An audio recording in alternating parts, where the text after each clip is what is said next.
शरणम।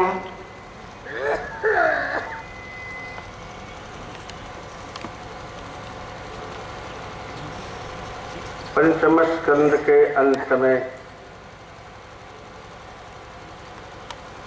अष्टाविंशति नरकों का वर्णन सुन करके महाराज परीक्षित घबरा गए। ये नरक तो बहुत पहले से ही है।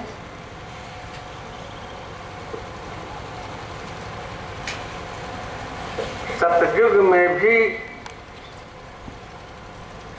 तत्त कर्मों के द्वारा तत्त नरकों की प्राप्ति हुई होगी, त्रेता में भी हुई होगी, द्वापर में भी हुई होगी। अब द्वापर का अंत हो गया, त्रेता नारायण कलयुग का प्रारंभ हो गया। तो कलयुग में तो सभी लोगों से कुछ न कुछ अपराध बनता ही होगा। ऐसा कोई व्यक्ति है जिससे न बन पावे। तब तो नरकों से बचना बड़ा कठिन है, नहीं बच सकता। भगवान ने कहा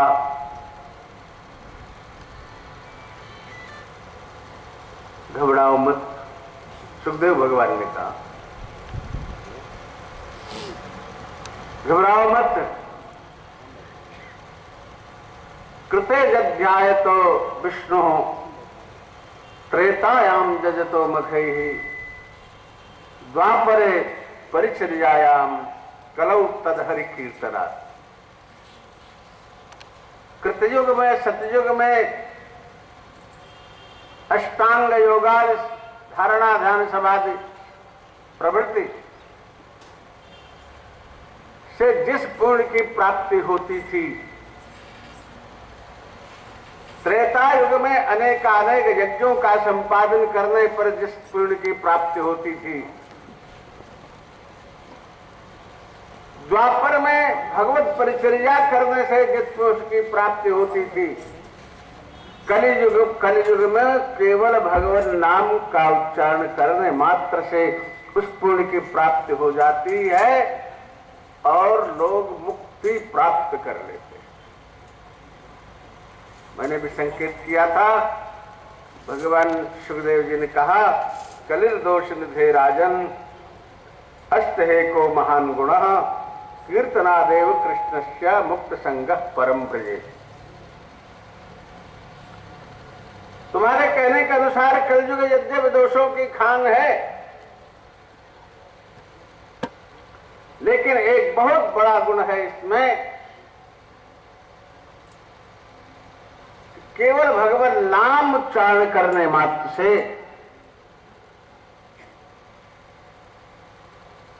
मनुष्य मुक्त हो जाता है। मैंने शायद संकेत किया था कथा के संबंध में,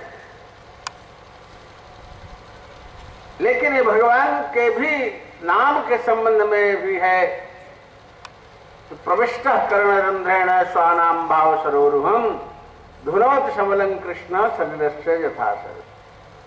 भगवान का नाम कर्णकुहरों से प्रवेश करके अंतःकरण को शुद्ध करता है, जैसे शरद ऋतु आने पर नदी सरोवरों के जल स्वतः शुद्ध हो जाते हैं।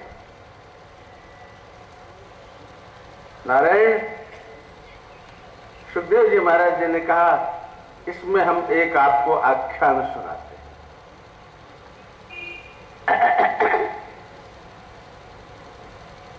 कान्यकुब्ज देश में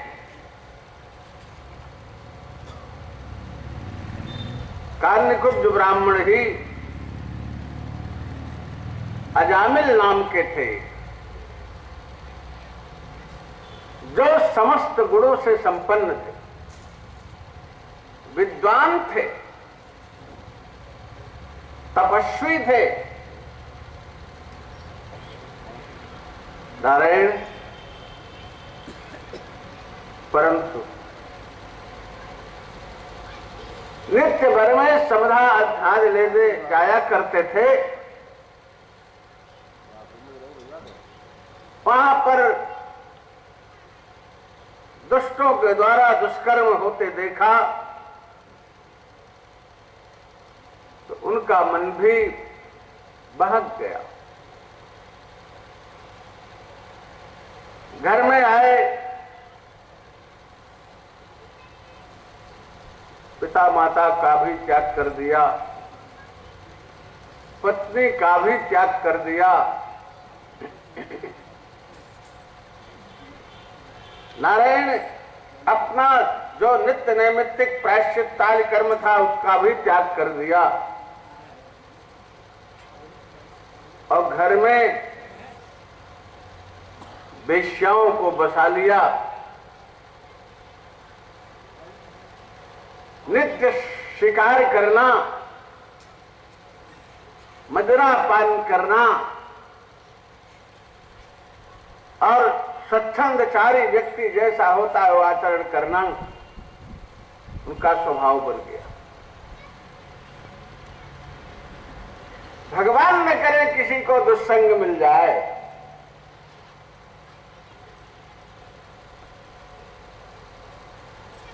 सत्संग करो या मत करो लेकिन दुस्संग मत करो। सत्संग करो बहुत अच्छा है, करना चाहिए, परंतु दुस्संग नहीं करना चाहिए। नारायण ये क्रम चलता रहा, बहुत दिन व्यतीत हो गए।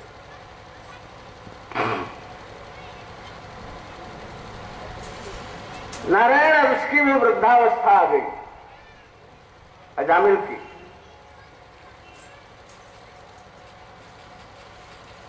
एक दिन कुछ संत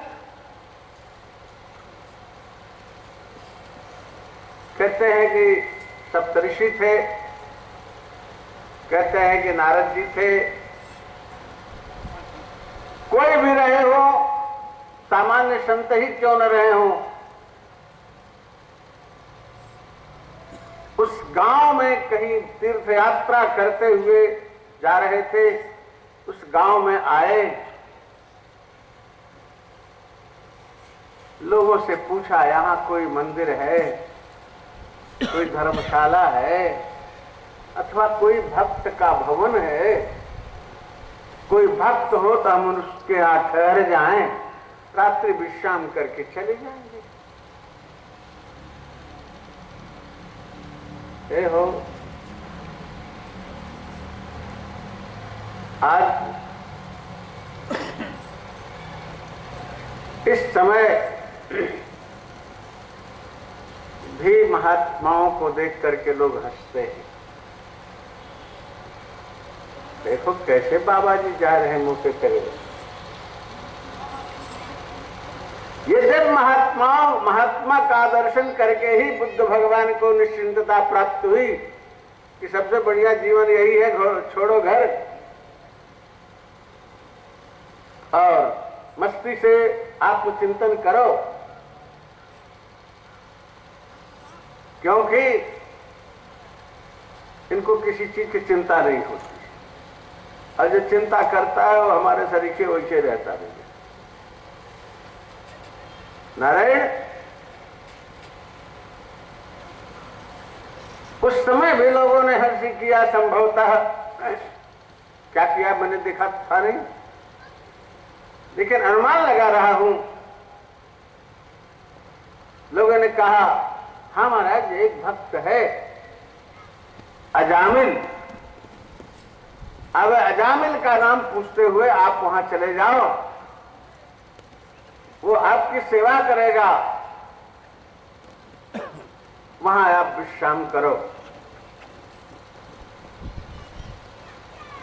अब साधु तो साधु का तर्क वितर्क करना जाने, उन्होंने सीधे स्वीकार कर लिया। अब सबसे पूछते जा रहे हैं हाँ भैया अजामिल का घर कौन सा है, अजामिल का घर कौन सा है, नारायण अजामिल का घर कौन सा है बताओ। नारायण लोग मुस्कुराएं भी, हंसें भी और संकेत भी कर दे कि हाँ महाराज ऐसे चले जाओ। सब लोग पहुंच गए महात्मा उनके यहां। किवाड़ भीतर से बंद था। तो महात्माओं को घर से क्या मतलब? सामने का बरामदा खुला है,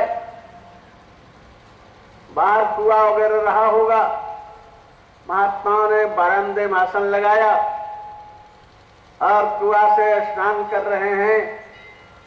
कोई ठाकुर सेवा करने लग गया, कोई तिलक मुद्रा बनाने लग गया, कोई जप करने लग गया। जो महात्माओं की दिनचर्या है वैसा करने लग गए लोग। अब इतने में अजामिल जी महाराज उधर से कोई शिकार कंधे पे ला दे और मुद्रा पान किए, पैर नहीं काम कर रहा, लटपटा रहा है, झूमते झामते आ रहे थे। देखा ये बाबा जियों की जमात हमारे दरवाजे पर पड़ी है। कुछ होश आया तो पीछे मुड़ के गया, शिकार फेंक दिया और लटपटाते पैरों से सामने से आने की हिम्मत नहीं हुई। पीछे खिड़की के रास्ते से घर में घुसा और पत्नियों को डांटने लगा कि बाबा जियों को कौन यहां फंसा लिया। देवियां कुछ अच्छी रही होंगी। उन्होंने कहा लगता है गांव वालों ने हंसी करके महात्माओं ने जगह पूछी होगी तो बता दिया होगा। शायद इसी बहाने तुम्हारा उद्धार होना हो।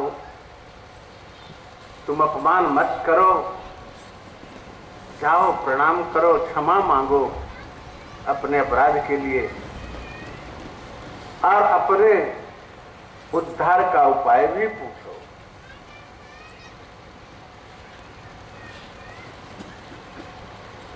धीरे से किवाड़ खोलता है, महात्माओं के पास आकर के चरणों में प्रणाम करता है। महाराज मैं बड़ा पापी हूं।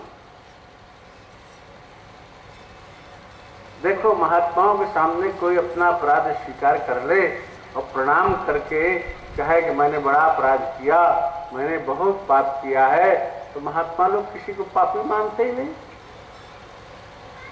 अरे जब उसने प्रणाम कर लिया, अपने को पापी कह लिया, तब कहां पापी रह गया? प्रणाम करने मात्र से अनंत अनंत जन्मों के पाप समाप्त हो जाते हैं। अरे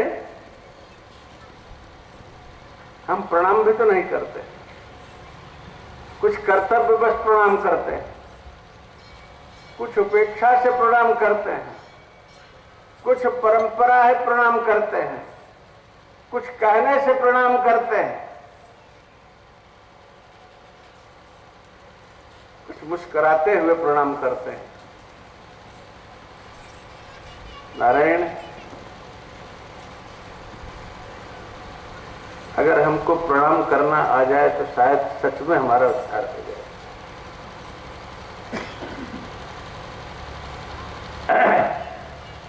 महात्माओं ने समझा कि भगत है बेचारा, कि गांव वालों ने भगत बताया है। महात्माओं ने कहा भैया तुम तो बड़े भगत हो भगवान के, तुम पापी कैसे हो? पापी नहीं। लेकिन जब बहुत नजदीक आ गया तो उसके श्वास से निकलती हुई मदिरा की गंध उसके असली रूप को व्यक्त कर दिया। फिर भी महात्माओं ने उसको स्वीकार किया, कहा भैया ठीक है। उसने कहा महाराज हमारा उद्धार कैसे? सब खान पान की सारी व्यवस्था महिलाएं पहले से कर रखी थी, बन रहा था भोजन। नारायण, महात्माओं ने देखा कि इसकी मुख से दुर्गंध आ रही, सच में मदिरा पीता है। और देख भी लिया होगा, आगे से शिकार लेके आ रहा था। महात्माओं ने कहा, अच्छा भैया तुम्हारा उद्धार होगा, तुम चिंता मत करो। महाराज कैसे होगा, कहाँ होगा? अच्छा तुम्हारी आसक्ति कौन जगह है? उसने कहा, महाराज मेरा एक सबसे छोटा पुत्र है, उसमें हमारा मन बहुत लगा रहता है। कहा पुत्र कहाँ है? कहा अभी मां के पेट में है।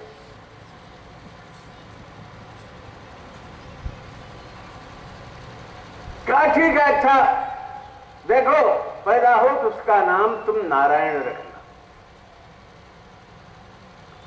और जब बुलाना तो उसको नारायण नाम से ही बुलाना, तुम्हारा कल्याण। नारायण महात्माओं ने कह दिया और अपना समय बिता करके महात्मा तो चले गए। अब धीरे धीरे धीरे धीरे अजामिल का समय भी पूरा हो रहा है, हो गया करीब करीब 80-85 वर्ष की अवस्था। चारपाई पे पड़ गया है। अब बुढ़ौती में कोई नहीं पूछता भैया हो, हर अवस्था सबके संग में काटना पड़ता है, और रुग्ण और वृद्धावस्था अकेले में काटना पड़ता है। भगवान न करे कि कोई रोगी हो और बुढ़ापा हो।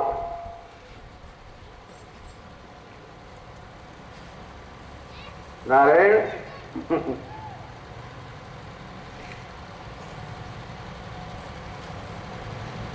इतने में जमदूत आ गए अजामिल के प्राण हरण करने के लिए। जमदूतों को देख करके भयभीत अजामिल, जमदूत उसके प्राण को खींच रहे हैं और घबरा गया अजामिल। घबरा करके पुकारता है, अरे बेटा नारायण कहाँ हो? नारायण को दूर था, खेल रहा होगा। जैसे ये शब्द सुना, वैकुंठ में भगवत पार्षदों ने मेरे स्वामी का कोई नाम ले रहा है, तुरंत 4 दूत भगवान के चतुर्भुजधारी, शंख चक्र गदा पद्मधारी, पीतांबरधारी, किरीटधारी उपस्थित हो जाते हैं।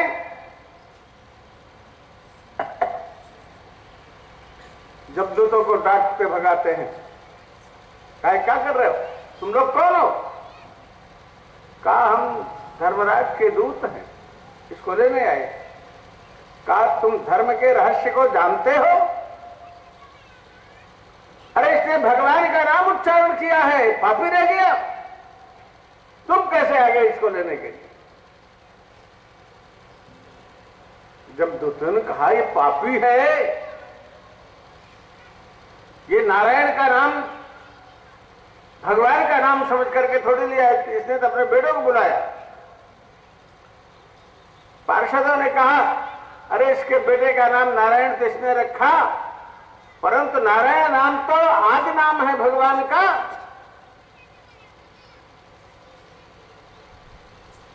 मारकूट करके भगा दिया बहुत पार्षदों ने जमदूतों को। नारायण छूट गया।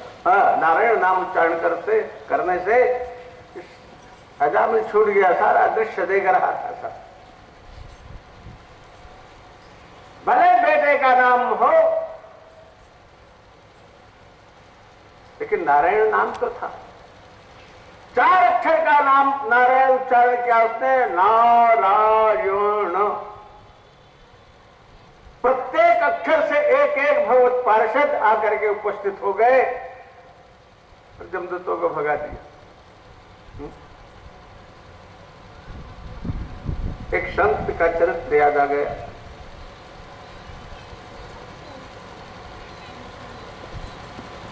राजस्थान का शरीर उनका था और सच में तो थे पत्नी भक्त, गृहस्थ थे। उनकी पत्नी का देहांत हो गया।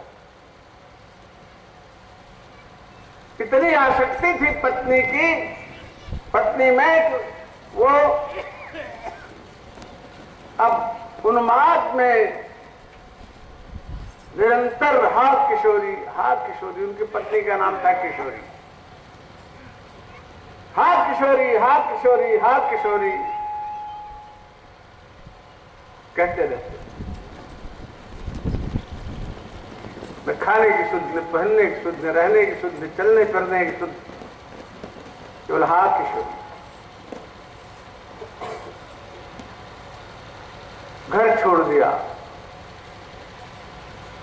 उसी अवस्था में हा किशोरी का उच्चारण करते हुए धीरे धीरे धीरे धीरे वो वृंदावन आ गए। वृंदावन में लोगों ने सुना, लोगों ने कहा यहां कहां किशोरी है? अरे किशोरी तो बरसाने में रहती हैं। कहा अच्छा, किशोरी बरसाने में रहती है। वहां से बरसाने चले आए। अब वहां उनके लिए कोई आश्रम कुटिया बना के थोड़ी रखा था। जहां तहां घूरों पर पड़े रहते, खेतों में पड़े रहते, ढोरों के संग पड़े रहते और दिन भर रात भर हा किशोरी चिल्लाते रहते। एक दिन गहबर वन के निकट घोड़ों पर बैठे, कुछ दूर पर हा किशोरी रात को चिल्ला रहे हैं। प्रिया प्रीतम अपने अष्ट सखियों के साथ गहबर वन में, गहबर कुंड के किनारे नित्य रास में प्रवृत्त थे। सर्वेश्वरी भगवती किशोरी राधा उसकी आवाज सुनती हैं। कहा प्रियतम मैं तो जा रही हूं। कहां जा रही? कोई मुझको बुला रहा, सुनो ना। हा किशोरी सुनो, भगवान श्री कृष्ण का तुम्हें थोड़ी बुला रहा है। तुम कहां जा रही? तुम मत जाओ। कहीं नहीं मैं तो जा रही हूं। भगवान ने कहा अरे वो अपनी किशोरी को बुला रहा है, तुम्हें थोड़ी बुला रहा है। किशोरी जी ने कहा प्यारे, भले ही वो अपनी किशोरी को बुला रहा हो, लेकिन उसके किशोरी का किशोरी नाम तो अब पड़ा है। मैं तो आज किशोरी हूं। मुझमें किशोरी का स्वरूप है। मैं वृद्धा नहीं होंगी, मैं तो किशोरी रहूंगी। आज किशोरी तो मैं ही हूं। वो बुला रहा है, मैं तो जा रही हूं। भगवान ने कहा, श्याम सुंदर ने, किशोरी जी ऐसे जाओगी तो परंपरा का उन्मूलन हो जाएगा। आप मत जाओ। बिना गुरु के प्रभु की प्राप्ति उत्सव नहीं होती है। इसलिए ललिता जी को भेजो। ललिता जी जाकर के आपके स्वरूप का उसे अनुभव करावें और आपके नाम का उपदेश करें, तब आप दर्शन दो। नारायण ललिता जी जाती हैं, उसको उद्बोधित करती हैं और उसे नाम दान देती हैं, किशोरी जी के स्वरूप का वर्णन करके बताती हैं। तब से वो सही किशोरी का भक्त हो गया। फिर किशोरी जी ने कृपा करके श्याम सुंदर के साथ उसको दर्शन देती हैं।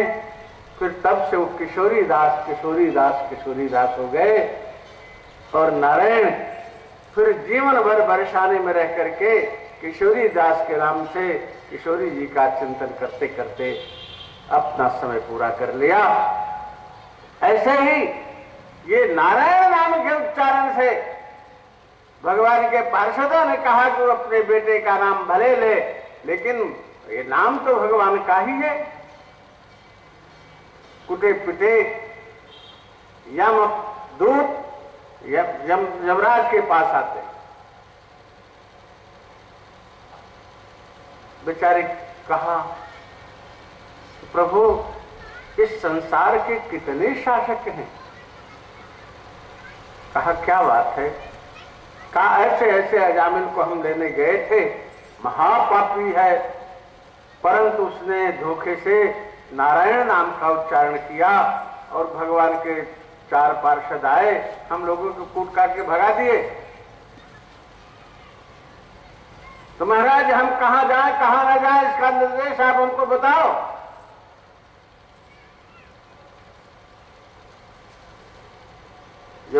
यमराज ने कहा, भैया जो धोखे से भी भगवान का नाम लेता हो उसके पास कभी मत जाओ, देखना नहीं।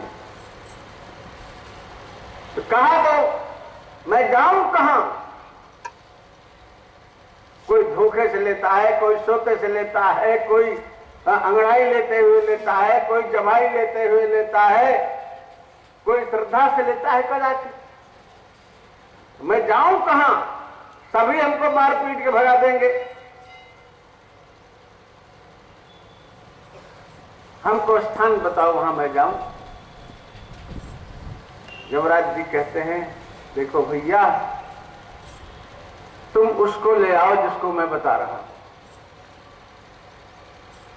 किसको? कि जीवान भक्ति भगवत गुण नाम धेयम चेतश्च स्मरत चरणारविंदम कृष्णाय नो नमतिजच्छिरे कदापि तारानयद्यमसतो कृत विष्णु कृत्यान्। अरे पार्षदों, जिनको मैं बतला रहा हूं उनको ले आओ, औरों की तरफ देखो मत। किसको महाराज? कि जिसकी जिह्वा कभी भगवान नाम का उच्चारण नहीं करती।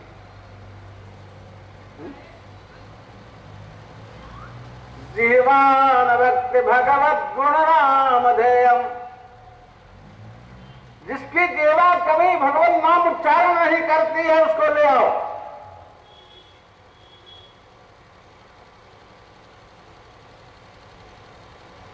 जिसका चित्त कभी भगवान का चिंतन नहीं करता है उसको ले आओ। जिसके कान भगवान के गुणानुवाद नहीं सुनते उसको ले आओ।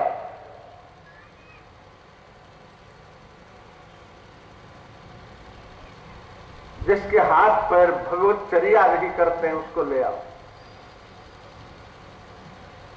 अरे जो कभी प्रणाम नहीं करता भगवान को उसको ले आओ।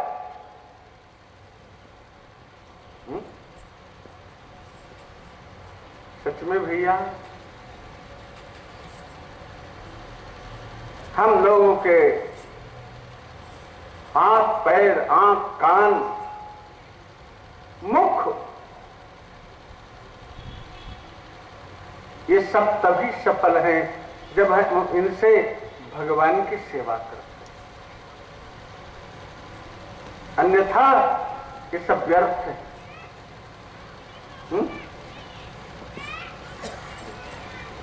सब व्यर्थ है।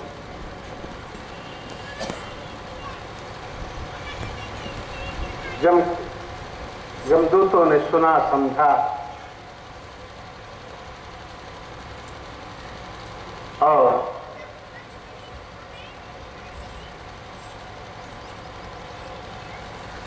अजामिल तो सब देख चुका था,